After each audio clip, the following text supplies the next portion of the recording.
जब कभी मंदिर जाएं, भगवान के सामने बैठें, तो इन पंक्तियों को याद रखना। भगवान को लंबे लंबे प्रस्ताव पसंद नहीं है, छोटी बात करो, छोटी।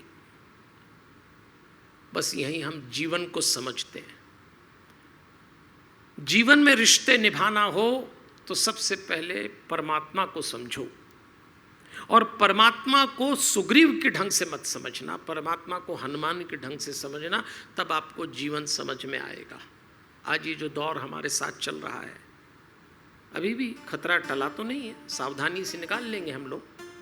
इसमें मैं आपसे आग्रह करूंगा कि जीवन तो आपका जो चल रहा है सो चल रहा है, पर जीविका जरूर ढंग से चलाइएगा। हम सबकी कोई ना कोई जीविका है, किसी की नौकरी, किसी का व्यापार, आपका नहीं तो आपके बच्चों का होगा। फिक्र होती है ये सब ठीक से चलता रहे, ठीक से चलता रहे। अगर आप इसमें ठीक से चूक गए तो कैसे कर पाएंगे? तो देवियों और सज्जनों, जीविका को बहुत समझ के चलाइए। ये टफ टाइम है, पर जीविका को आप तब चला पाएंगे जब आप जीवन को ठीक से समझेंगे।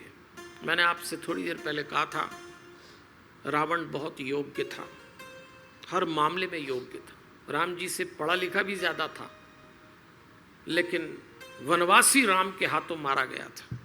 एक बात बताइए, रावण को दुनिया का सबसे बड़ा वरदान प्राप्त था, हम काहू के मरही न मारे, ये वरदान था। मैं किसी के हाथ न मरूं, बानर मनुज जाति दोई बारे, मनुष्य और बंदरों को छोड़कर। उसको लगता था ये तो मेरा भोजन है। वही रावण राम के हाथ मारा गया। और जब वो राम जी से युद्ध कर रहा था, तो राम जी जब उसकी पताका गिराते, उसके रथ को पीछे फेंकते, तो ऐसा कहते हैं, गरजा अति अंतर बल था का। रावण गरजता, पर अंदर से रावण मन से टूट चुका था। ऐसा तुलसीदास जी ने लिखा। बड़े बड़े लोग जो धन, प्रतिष्ठा, बल, इन सब में समृद्ध हों, पर मन से टूट जाते हैं। ये इस बात का प्रमाण है। कोई किसी से कहे न कहे, गरजते हैं लेकिन मन से टूट गए। बस तो राम जी कहते हैं, मन से टूट के जीविका का काम मत करना, पूरा कॉन्फिडेंस रखना। आज जरा सी ऊंच नीच हो जाती, आदमी डिप्रेशन में चला जाता है। तो इस मन पे काम करना, उसके बाद जीविका में उतरना। अच्छा देखो, जब आप अपनी प्रोफेशनल लाइफ में उतरते हैं तो कई होमवर्क करते हैं हम लोग, करते हैं कि नहीं करते? हम कितने सारे होमवर्क करते हैं, जो काम है उसका करते हैं। घर से लंच बॉक्स ऑफिस ले आते हैं कि भाई घर नहीं जा पाएंगे, और भी बहुत सारी चीज़ें करते हैं आप। कभी आपने अपने मन की धुलाई करी है काम पे जाने के पहले? क्योंकि यही मन थकाता है, तन नहीं थकाता। और ये मन ऐसा ही है, दो चीज़ों पर काम करना, एक वाणी पे, यानी जुबान कम चले, दिमाग अधिक चले। मन कम चले, तन अधिक चले। हमारा उल्टा, तन कम चलता है, मन अधिक चलता है।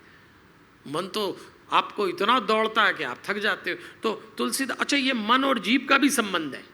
मन का निचला सिरा, आखिरी सिरा,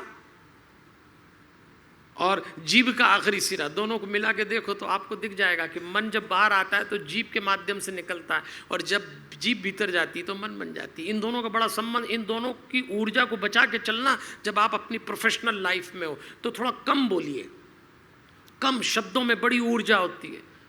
अच्छा ये मन जीभ की तरह है, हर कहीं घुसेगा, इसको थोड़ा कंट्रोल करिए।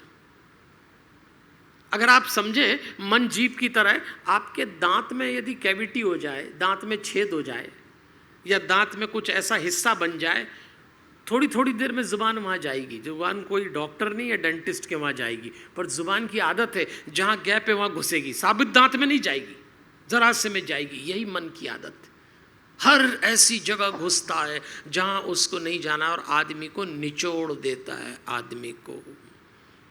इसलिए ध्यान रखिएगा, अगर आपके पास अपनी प्रोफेशनल लाइफ में रिलेशनशिप मेंटेन करने में थकान लग रही हो, तो सबसे पहले मन पे काम करिए।